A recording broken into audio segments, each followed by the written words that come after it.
The Ancients Were Mighty, Chapter 3, Part 1. When was it built? The Absolute Methods. In the fields of history and archaeology, structures are often dated by finding references in ancient texts. This is the case with buildings like the pyramids and structures like Sacsayhuaman and the Sphinx. After this, archaeologists will look for physical evidence to corroborate the story they interpreted from the texts. We will work the other way around.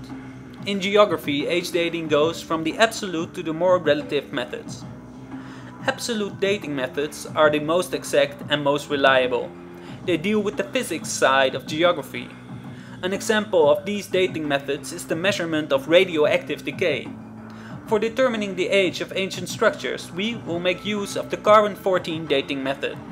Some very interesting dates have recently come up for Gunung Padang in Indonesia and Gobekli Tepe in Turkey. Relative dating methods are less exact and more about the association of geological phenomena with time.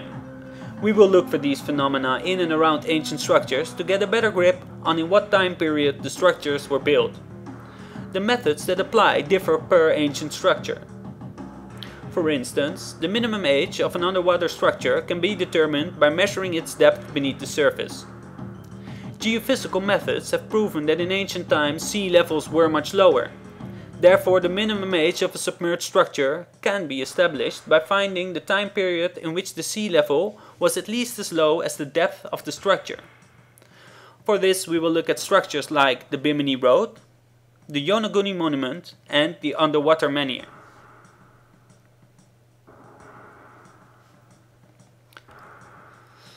Another way of determining age is looking at the type and amount of erosion and sedimentation. First, one must determine the rate by which these phenomena occur within a certain time period. After that, one can analyze the amount of erosion and sedimentation on and around ancient structures and establish the time it took for this amount to occur. This determines the relative age of a structure. We will apply these methods when looking at structures like the Moai on Easter Island and the Sphinx on the Giza Plateau. The last and most relative methods we will apply for dating the structures is looking at the common characteristics. When a structure has the same building style and/or enough of the same distinguishable features, we can assume there is a connection between the cultures that built these structures. When the age of a certain structure has been proven with an exact method, we can date structures with corresponding features to relatively the same time period.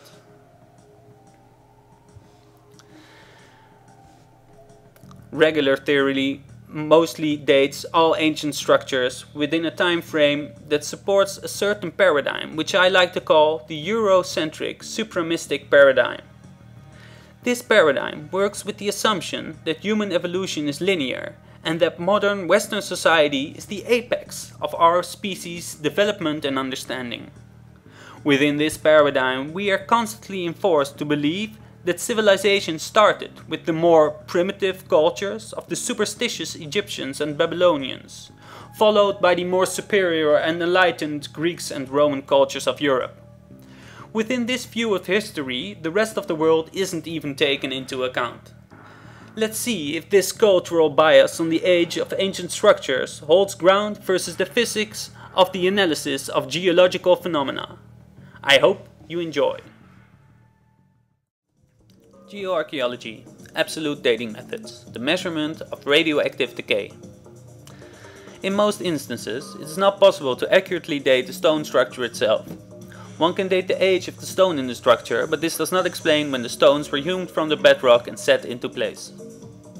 When an organism dies, it stops taking in radioactive carbon from the atmosphere and biosphere.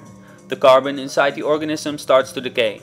The amount of decay can be analyzed to determine when death occurred. As an example, this is useful for determining the age of fireplaces in and around ancient structures. When archaeologists claim they know the age of a certain structure, carbon dates in nearby fireplaces are often used as proof of the builders being active in the appointed time frame. But one must never assume that the ones that built the fire are the ones that built the structure.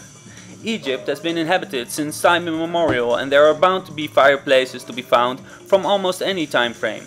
Also, places with carbon samples can be contaminated with organic material from a later date. There are instances where carbon dating does give reliable results for determining the age of structures.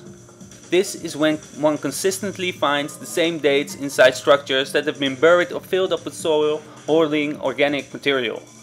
In these cases, there is no contamination of the sites by carbon dates from later cultures. The Gobekli Tepe complex in Turkey is such a place. Here, the absence of layered sediments shows a deliberate burial. Also, Gunung Padang in Indonesia was filled up with material providing reliable carbon dates. Let's see how these sites fit in with the hypothesis of a highly advanced ancient civilization.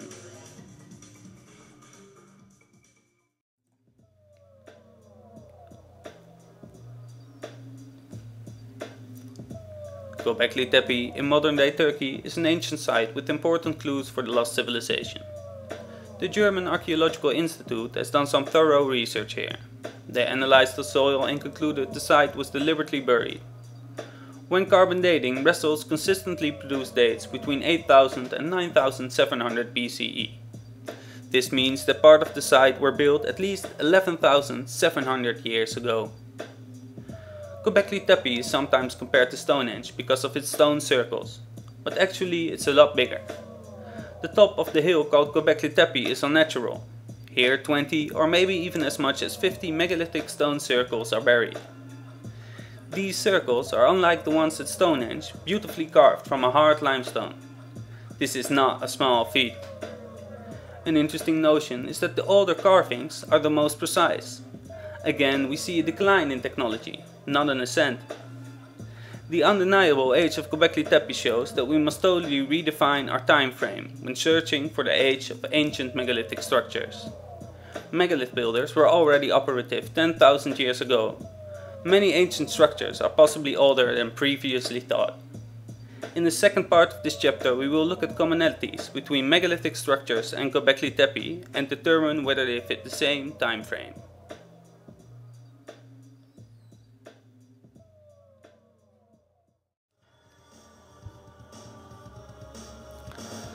Gunung Padang is also a place where the historical paradigm collides with the geophysical evidence. First, it was thought that the structures on top of the hill were built 2,000 to 3,000 years ago, until Danny Hilman Natawijaja, a senior geologist at Indonesia's Geotechnology Center, did some research there. He and his team analyzed the inside of the hill by measuring the amount of electrical resistivity. They also made use of seismic tomography and ground-penetrating radar. The scans and drill core samples provided evidence of man-made structures deep inside the hill. The entire top turned out to be man-made. The mentioned methods reveal large underground chambers and show that the hill itself is actually shaped more like a pyramid. The structures of rearranged columnar basalt reach about 20 meters deep. The deeper parts turn out to be extremely old.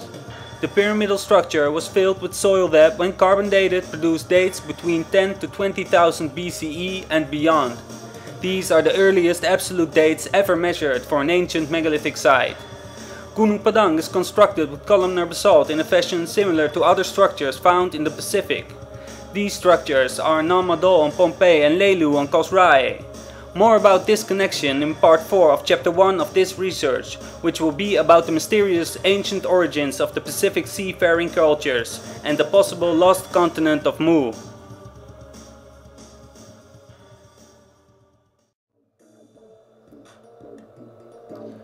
And now for the conclusion. The found carbon dates at Gunung Padang and Gobekli Tepe show that the established Eurocentric historical paradigm mentioned before is false. Other ancient megalithic structures were all dated within this paradigm of 6,000 years of gradual evolution up to now. It is not possible to date the stone and therefore directly date the other structures. One could question if these structures also have characteristics that show that they are far older than previously thought. In part 2 of this chapter we will look at geological phenomena like erosion and sedimentation and see if there are signs on and around ancient megalithic structures that indicate an age far older than the established paradigm made us believe. I hope you enjoy.